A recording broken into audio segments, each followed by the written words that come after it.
Habang minamasdan ko yung dagat, para sa akin, Sikihor must have something different to show me.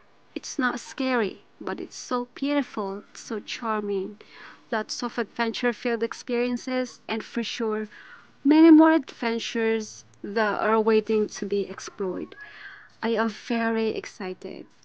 Alam kong wala akong makikitang mga mangkukulam, wala akong makikitang mga engkanto, kung hindi mga waterfalls, mga caves na napakasarap i-explore.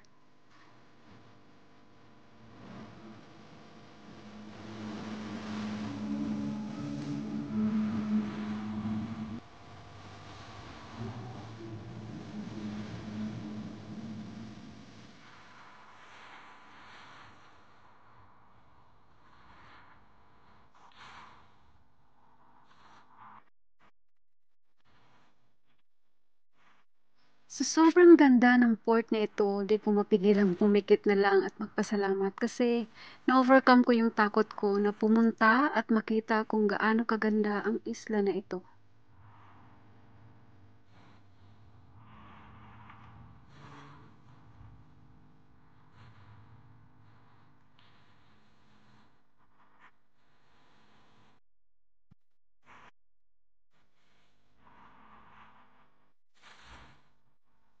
Wala akong naramdamang takot habang palabas kami sa sinasakyang Fastcraft. Ang totoo niyan, gustong-gusto ko ng simulan ng isang napaka-romantic at special na araw na ito kasama ang mahal ko.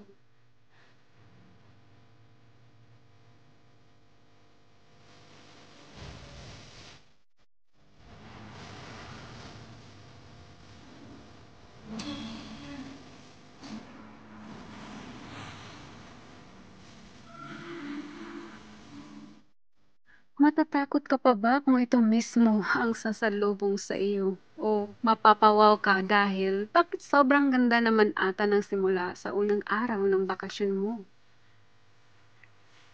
Ilang beses akong huminto at napatitig sa kulay ng tubig. It's so enchanting, so beautiful, and maybe because Sikihor Island is so mystical, it makes this travel really, really thrilling.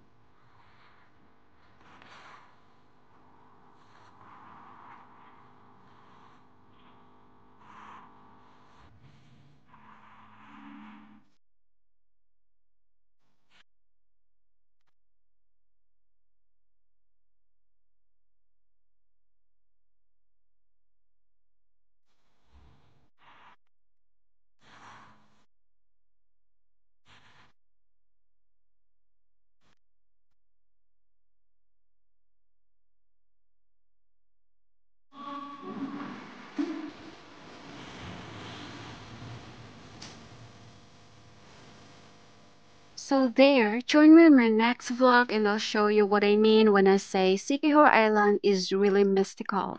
Papakita ko sa inyo ang mga pwedeng gawin at kung ano-anong lugar ang dapat niyong bisitahin kung sakaling magawi kayo sa isla na ito. Huwag kalimutang mag-subscribe para masundan niyo ang travel story at maraming maraming salamat na din sa walang sawang panonood.